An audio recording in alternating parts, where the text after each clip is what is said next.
Hello বন্ধুরা, আসসালামু আলাইকুম। পাপড়ি মাশরুম অ্যান্ড অ্যাগ্রো ফার্মের পক্ষ থেকে সবাইকে শুভেচ্ছা। আশা করি সবাই ভালো আছেন। একজন শ্রদ্ধেয় উদ্যোক্তা টেক্সট করেছেন যে উনি মাশরুমের সিডস চাচ্ছেন। এইরকম মেসেজ আমরা বেশ কয়েক বছর ধরেই পেয়েছি, বাট অনেকে হয়তো জানেন বাট সঠিকভাবে বলতে পারেন না, অনেকে হয়তো বা জানেনই না। যারা সিডস বলতে বোঝানো হয় দানাদার কোনো বীজ, এর অর্থ হলো বীজ, কিন্তু মাশরুমের ক্ষেত্রে কিন্তু কোনো দানাদার কোনো বীজ নেই। এটা সঠিক নিয়মে প্রসেস করে এটাকে রেডি স্পন বলা হয়। যখন তার অর্ডার কনফার্ম করে তাকে পাঠিয়ে দেওয়া হয়, সেক্ষেত্রে আমাদের সাথে কাস্টমারের কিছু ভুল বোঝাবুঝি হয়ে থাকে, কারণ তার কল্পনারও বাইরে যে এক কার্টন স্পুনের ওজন কত হতে পারে। মিনিমাম 50 পিস কার্টুনের ওজন 25 কেজির মতো হয়ে থাকে। তো সে এটা দেখেই আর কুরিয়ার থেকে নিতে চাচ্ছেন না, যে তাকে চাওয়া হয়েছে যে দানাদার যুক্ত বলতে বোঝায় যে সিডস, সেটা মাশরুমের সিডস চেয়েছেন। এখন বিষয়টা হয়েছে যে আমি অনেকগুলো ভিডিওতে বলেছি আসলে মাশরুম জিনিসটা সম্পূর্ণ ভিন্ন। এটা একটা কৃষি পণ্য, সেটা সঠিক, কিন্তু অন্যান্য চাষাবাদের মতো না। এটা ভিন্ন প্রক্রিয়াতে চাষাবাদ করা হয়। এই চাষাবাদ সাধারণত জমিতে হয় না, ছায়াযুক্ত কোনো ঘরে হয়।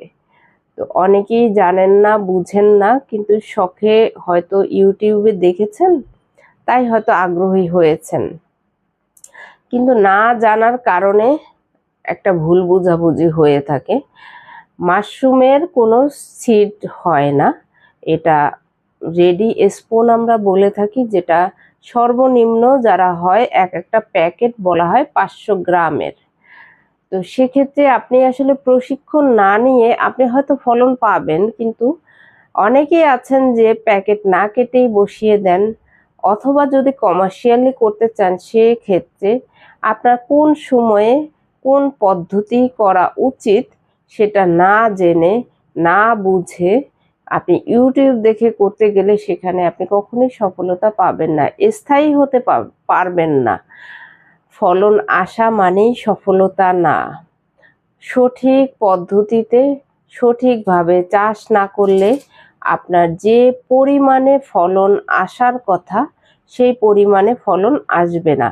অন্যান্য চাষাবাদের মতো কিন্তু না, যেটা হতেই থাকবে হতেই থাকবে। এটা নির্দিষ্ট পরিমাণ, নির্দিষ্ট সময়ে, নির্দিষ্ট যত্নের উপরে নির্ভর করছে আপনি কতটুকু পাবেন।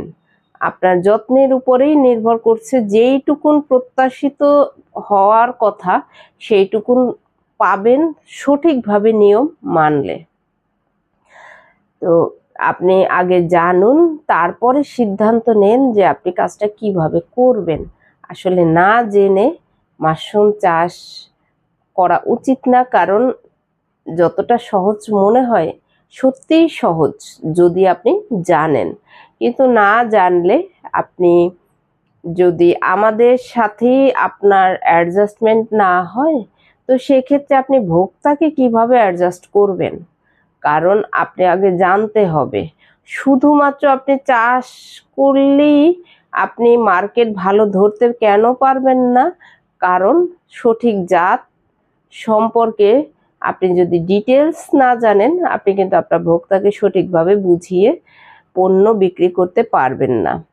আশা করি ভিডিওটি দেখে উপকৃত হবেন, এবং যারা এই ধরনের মনে চিন্তা ছিল যে এটা কোনো দানাদারযুক্ত বীজ, সেক্ষেত্রে এই ভিডিওটি দেখে নেবেন এবং ক্লিয়ার হয়ে নেবেন। ভালো থাকুন, সুস্থ থাকুন, এবং নিজ ঘরে ঘরে মাশরুম চাষ করে নিজের পুষ্টির চাহিদা মিটিয়ে তুলুন। ভালো থাকুন, আল্লাহ হাফেজ।